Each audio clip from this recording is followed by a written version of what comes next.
知道在韩国每天吃水果的人管它叫什么吗？叫什么呢？fru다。我在韩国，你知道我在韩国便秘都是有原因的，好吗？ 최근 중국에 올라온 한 영상이 중국 누리꾼들 사이에 뜨거운 논쟁을 불러일으켰습니다. 当我之前说韩国经济实力不错 ，GDP 超过俄罗斯的时候，很多人就齐刷刷的来跟我科普说，韩国人穷的肉都吃不起，一顿饭几百块，水深火热思密达，还谈什么经济实力？其实韩国人吃不起肉是个误会。当然，韩国本土的肉和蔬菜确实贵，是他们特殊的地理位置决定的。那没钱人没肉吃吗？这还不能进口吗？韩国的进口肉类比本土便宜多了，普通人也可以消费得起，所以完全不存在韩国人吃不起肉这种事情。各项经济指标，韩国都是比较优秀的，甚至某些处在发达国家行列。我并不是说韩国无敌啊，只是说我们应该正视一些基本的事实，纠正一些刻板印象，以免呢对别国产生误会，闹出一些笑话。 영상뿐만 아니라 함께 올라온 2022년 한국 육류 소비량 58.4kg이라는 글에 일부 중국 네티즌들은 이 사람 한국 사람 같은데? 한국에서는 해산물도 육류로 친대. 당면이 들어간 순대도 마찬가지야. 우린 그걸 육류라고 하지 않잖아. 한국은 감자도 먹기 힘들대. 한국에서 고기 먹는 건 약간 사치스러운 일이고 매일 수박 먹는 건 엄청 사치스러운 거래. 난 그냥 평범하게 사는데도 고기는 매일 먹어. 질릴 때나 며칠 야채 먹는 거지. 매일 고기 못 먹는 사람도 있어라며 데이터까지 무시한 채 비아냥댔습니다. 하지만 다음날 곧바로 반박 영상이 올라왔는데요. 昨天说了韩国人是不是吃得起肉的话题，引来网友的热烈讨论。在这里回应一些网友的质疑，有网友提出韩国人年平均肉类消费水平远低于中国，缺乏蛋白质，这也是韩国人吃不起肉的证明。他们听说啊，韩国食堂只能吃一片肉，他们认识的韩国人天天吃泡菜。但是这些传言准不准呢？事实到底如何呢？我们还是要看一下数据。我目前能查到比较官方的数据是2022年的韩国农村经济研究院发表2022年三大肉类猪肉、牛肉、鸡肉的韩国人均消费量58.4公斤。那我国呢？我查了中国统计局官方网站的一篇文章，文章显示中国2022年的人均肉类消费为34.6公斤，明显低于韩国。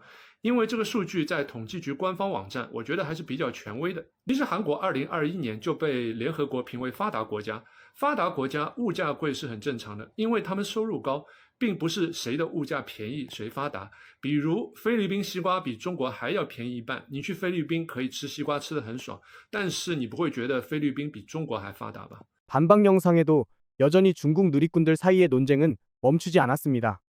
사실 이런 상황을 즐기기라도 하듯 한국에 거주하는 중국인들 역시 논란을 부추겼습니다. 知道在韩国每天吃水果的人管它叫什么吗？叫什么呢？叫fru다。为什么呢？你看那个哈密瓜，一个哈密瓜卖10900，10900是人民币60块钱吧，差不多60块钱一个哈密瓜，那么大点儿。1、2、3、4、5，5个苹果，14900，80块钱。赔到那个，我在韩国，你知道我在韩国便秘都是有原因的，好吗？水果之王，苏吧，苏把多少价值钱？ 19630块钱的苏吧。那我们是好朋友吗？是啊，怎么了？那你愿意为了我买一个苏把给我吗？ 중국의 매체들마저 이런 상황을 부추기고 있었습니다. 한국의 월급과 물가 비교, 실제 생활은 만만치 않다라는 바이두의 기사에는 서비스 업종 종사자 평균 연봉 2,040만 원, 기술 노동자 평균 연봉 2,400만 원이라는 등 법정 최저임금에도 못 미치는 가짜 정보로 물가 수준에 비해 삶이 어렵다고 전했습니다. 뿐만 아니라 송치안의 수박 셀카가 한국인들의 식욕을 자극한 이유는 이라는 기사 역시 배우 이름까지 거론하며 한국과 수박을 엮기 위해 가짜뉴스를 만드는 데 애를 쓰기도 했습니다. 기사에는 송치안은 자신의 얼굴보다 큰 수박과 함께 셀카를 올렸다. 하지만 사람들이 주목한 것은 그녀의 머리보다 큰 수박이었다. 한국에서는 수박 하나의 가격이 최소 100위안으로 굉장히 비싸서 수박 껍질까지도 버리지 않고 먹거나 포장해서 팔기도 한다라며 수박 껍질 파는 사진을 공개했습니다. 하지만 가격표에 온통 중국어뿐 한글이 전혀 보이지 않는 가짜뉴스였습니다. 이어 기사에는 중국에서는 가축도 수박을 먹지만 수박 껍질은 먹지 않는다. 수박 껍질까지 먹는 한국인들은 부끄러움을 감추기 위해 불쌍한 중국인들은 수박 껍질이 얼마나 맛있는지 영원히 모를 것이다. 수박 껍질 절이는 게 너무 어려워서 야만인들은 이해할 수 없을 것이다 라고 말할지도 모른다. 솔직히 틀린 말은 아니다. 수박 껍질을 먹을 수 없는 부분이라고 생각하는 중국인들은 절일 방법을 알 리가 없기 때문이다. 한국인에게 수박 먹을 자유가 없다는 사실만 보더라도 우리가 중국에서 태어난 게 얼마나 행운인지 깨닫게 해준다라며 수박 먹는 게 자랑스럽기라도 하듯 언론마저 비아냥댔습니다. 중국인들 수박 껍질 안 먹는다는 사실에 한국인 충격이라는 기사에서도 한국인을 정복하려면 수박 한 개면 된다.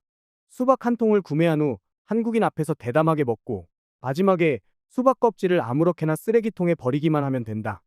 한국에는 먹거리가 상대적으로 적어 수박 껍질도 매우 귀중하게 여겨지기 때문에 함부로 버리는 것은 큰 실례다. 한국에서 수박 껍질은 금보다 귀한 존재다라며 터무니없는 말로 한국을 비하했습니다. 중국에서 이런 일들이 일어나는 건 현재 중국의 삶이 점점 더 고달파지면서 남과 비교해서라도 나아 보이고 싶기 때문일 것 같은데요. 서민 3대 생존템, 자차이 콜라, 라면까지 가격 인상, 절약하려면 어떻게 먹어야 할까라는 기사에는 자차이 콜라, 라면은 가난한 사람의 3대 세트로 불린다. 특히 공사장, 기차 여행, 학생 기숙사에서는 라면을 많이 먹는다. 하지만 최근 라면 3위안, 자차이 3위안, 콜라는 3.5위안으로 세 가지 식품의 가격이 모두 올랐다. 비록 큰 폭은 아니지만 장기적으로 보면 적지 않은 지출이다.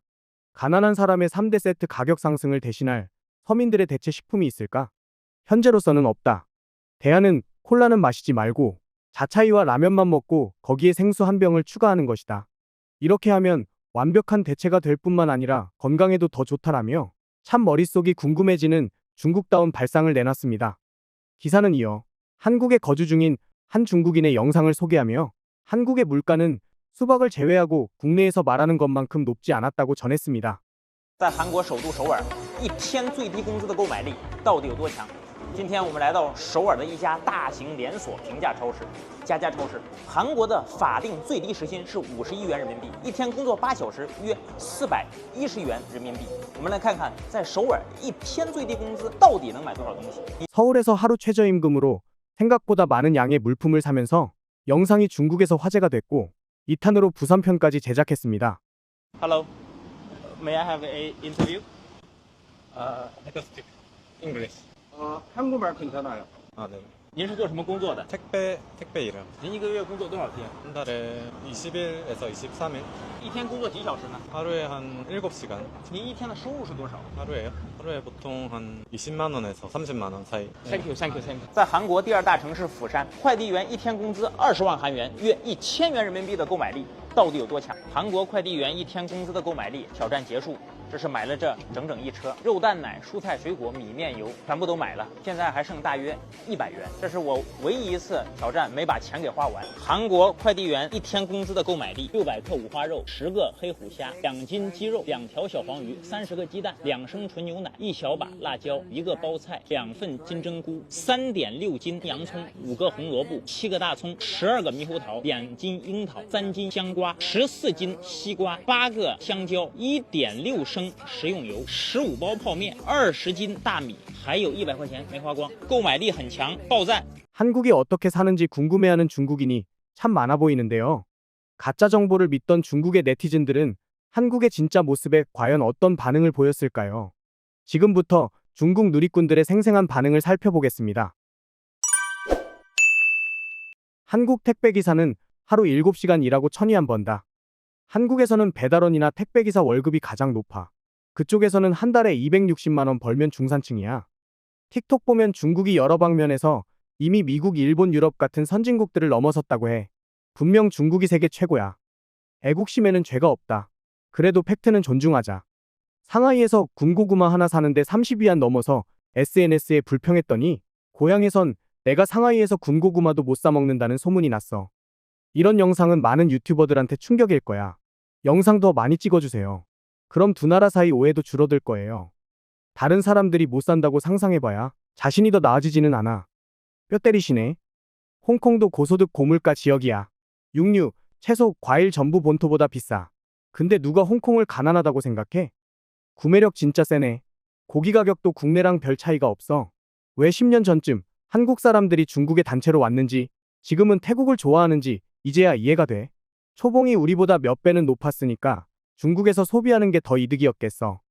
택배기사가 이미지 신경 좀 썼네. 잘생긴 건 아닌데 꽤 깔끔하고 단정해 보여.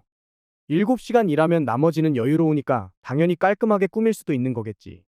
돈도 있고 여유도 있고. 여유가 있어야 꾸미지. 개처럼 지치면 무슨 마음으로 꾸미겠어? 내 하루 수입으로는 한국에서 돼지갈비 4근밖에 못 사. 이제 한국으로 이주하고 싶어 하는 사람들 더 많아지겠네. 악의적인 비교. 당신은 중국 국민의 감정을 심각하게 훼손하고 있습니다. 가짜, 완전 가짜야. 나는 듣지 않아. 듣기 싫어. 내가 듣지 않으면 사실이 아니야. 예전엔 잘 몰랐는데 며칠 전에 최저임금 50위안이라는 뉴스 보고 나서 한국 수준을 알게 됐어. 이 정도 연봉이 보통 아냐? 10년 전에 한국 회사에서 화장실 청소하는 아주머니 월급도 이미 12,000위안 정도였어. 과일, 특히 수박 14근에 100위안은 너무 비싼데 다른 건 확실히 비싸지 않네.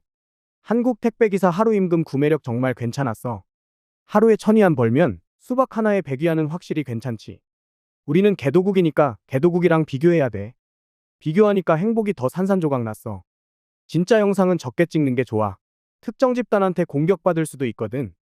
대부분 사람들은 자기가 보고 싶은 것만 보니까 그래.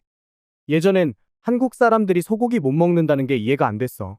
결국 세계화 시대고 국내에 없으면 수입하면 되는 거니까. 아르헨티나 같은 데서 소고기가 부족하겠어? 이번 영상 보니까 확실히 알겠네. 생각할 필요도 없는 거였어. 당연히 가짜야. 환율도 조작할 수 있고 데이터도 바꿀 수 있지만 구매력은 안 되지. 선진국이 확실히 대단한 게 맞네. 비싸지 않아. 어차피 선진국이잖아. 어떤 블로거가 한국마트 둘러보는 영상을 봤는데 그때 본 고기랑 달걀, 우유 가격이 중국 1선 2선 도시랑 비슷했어. 과일은 좀 비쌌는데 엄청 비싼 정도는 아니었거든. 나 사는 데서는 과일도 먹기 힘들어. 그 블로거 영상 올린 것 때문에 계정 차단됐어. 오늘 영상은 여기까지입니다. 영상이 재미있었다면 구독과 좋아요로 응원해주세요. 시청해주셔서 감사합니다.